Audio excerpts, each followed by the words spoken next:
പ്രിയപ്പെട്ടവരെ, വാപ്പ ഇടയ്ക്കിടയ്ക്ക് പറയാറുണ്ട്, നീ നിന്റെ കാക്കാനെ കണ്ടുപഠിക്കടാ, നീ നിന്റെ ജ്യേഷ്ഠനെ കണ്ടുപഠിക്കടാ, അവൻ ബുദ്ധിയുള്ളവനാണ്, അവൻ നല്ല പഠിച്ചു, നല്ല ജോലിയായി, നല്ല ശമ്പളം വാങ്ങുന്നു, നല്ല ഒരു സ്ഥാനത്താണ്.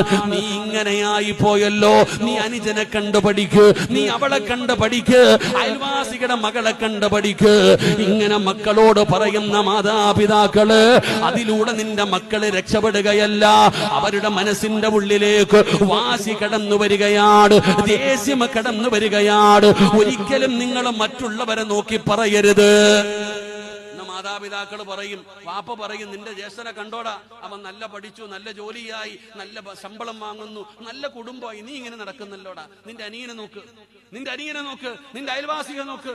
മാനസികമായിട്ട് ആ കുട്ടികളെ തകർക്കുകയാ. ഇങ്ങനെ പറയുന്നത് കൊണ്ടുള്ള നേട്ടം, ശത്രുതയുണ്ടാകും മക്കൾക്കിടയിൽ. മക്കൾക്കിടയിൽ ശത്രുതയുണ്ടാകും.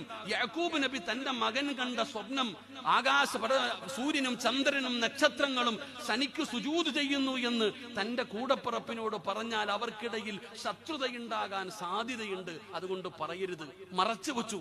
അത്രയും സൂക്ഷ്മതയോടുകൂടിയാണ് യാക്കൂബ് നബി മക്കളെ വളർത്തിയത്. എന്നിട്ടുപോലും എന്റെ പ്രിയപ്പെട്ടവർ, എപ്പോഴും നമ്മൾ പറയും, അവനെ കണ്ടുപഠിക്കുക, ഇവനെ കണ്ടുപഠിക്കുക, അവളെ നോക്ക്, അങ്ങനെ നോക്ക്, ഇങ്ങനെ നോക്ക്. ഇങ്ങനെയല്ല മക്കളെ സ്നേഹിക്കേണ്ടത്. അള്ളാഹു സ്നേഹിക്കാൻ ഭാഗ്യം തരുമാറാകട്ടെ. അള്ളാഹു മക്കളെ മനസ്സിലാക്കാൻ ഭാഗ്യം തരുമാറാകട്ടെ. ഏറ്റവും നല്ലവനെ നന്നാക്കുമ്പോഴല്ല, ഏറ്റവും മോശമായവനെ നന്നാക്കുമ്പോഴാ വാപ്പയാകുന്നത്. എഴുതി തെള്ളലല്ലടോ, കൊള്ളത്തില്ല എന്ന് പറഞ്ഞ് എഴുതി തള്ളലല്ല. എടാ, ഈ നല്ലവനെ നന്നാക്കാൻ ഒരുപാട് കഷ്ടപ്പെടണ്ട. ഈ ഏറ്റവും മോശമായവനെയാണ് നമ്മൾ നന്നാക്കിയെടുക്കേണ്ടത്. അവനെയാ ശ്രദ്ധിക്കേണ്ടത്, അവനെയാണ് പരിഗണിക്കേണ്ടത്.